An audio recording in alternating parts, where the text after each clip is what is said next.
Okay everyone, in this video we will see कि comparison operators क्या होते हैं। तो कंपैरिजन लास्ट वीडियो हमने देखा था कि असाइनमेंट ऑपरेटर्स वर्क करते हैं, तो कंपैरिजन ऑपरेटर्स भी असाइनमेंट ऑपरेटर्स की तरह ही आपके जो भी एंट्री टेस्ट होता है या कोई भी क्विज होता है, एग्जाम होता है, कोई भी आपका वाइवा होता है, उसके लिए बहुत इंपॉर्टेंट है। तो आपने इस वीडियो को बहुत अच्छे से देखना है और एंड तक देखना है।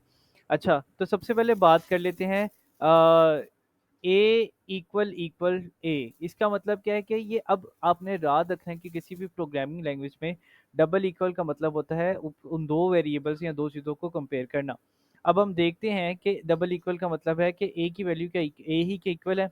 दूसरे वैल्यू है ए इक्वल एक्सक्लेमेशन मार्क, जिसका मतलब है कि ए की वैल्यू टू के इक्वल नहीं है।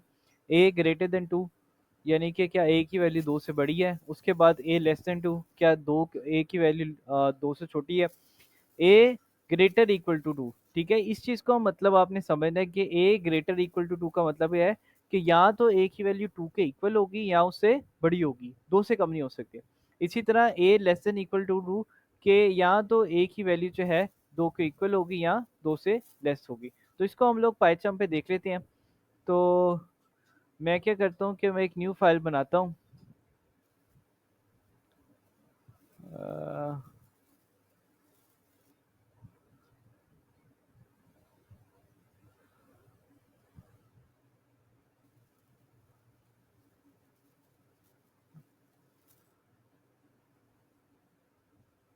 इसका नाम दे देता हूँ ऑपरेटर्स, कंपैरिजन ऑपरेटर्स।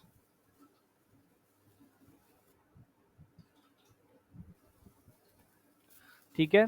तो आपको याद होगा कि हमने पहली कुछ वीडियोस में वेरिएबल्स को पढ़ा था कि वेरिएबल्स हमें हेल्प आउट करते हैं। उसमें से एक वेरिएबल था बुलियन ऑपरेटर्स, बुलियन वेरिएबल जो कि सिर्फ दो वैल्यूज को रिटर्न करता है, या तो ट्रू या तो फॉल्स। तो इसमें हम बुलियन ऑपरेटर का दोबारा से यूज़ देखेंगे।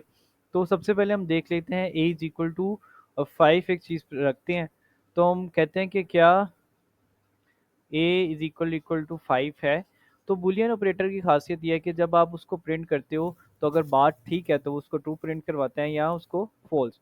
तो यहाँ पे जो है ए की वैल्यू 5 इक्वल है, ये बात ठीक है, तो इसको इसकी जगह ट्रू प्रिंट करवाना चाहिए। तो बिल्कुल सही बात है, यहाँ पे उसने उसको ट्रू प्रिंट करवाया। इसी तरह अगर हम प्रिंट करवाते हैं क्या ए की वैल्यू जो है वो ग्रेटर देन 5 है। अब ये बात तो ठीक नहीं है, ए की वैल्यू तो 5 है, ग्रेटर देन 5 तो नहीं है, तो यहाँ पे इस वैल्यू में फॉल्स आना चाहिए। फॉल्स आ गया। इसी तरह हम कहते हैं कि प्रिंट जो है क्या less than equal to less than 5 है, तो भी गलत है क्योंकि ए की वैल्यू तो 5 है। इसी तरह हम कहते हैं कि क्या प्रिंट की वैल्यू जो है a not not not equal to 5, तो ये भी जो है फॉल्स आना चाहिए क्योंकि ए की वैल्यू तो 5 है।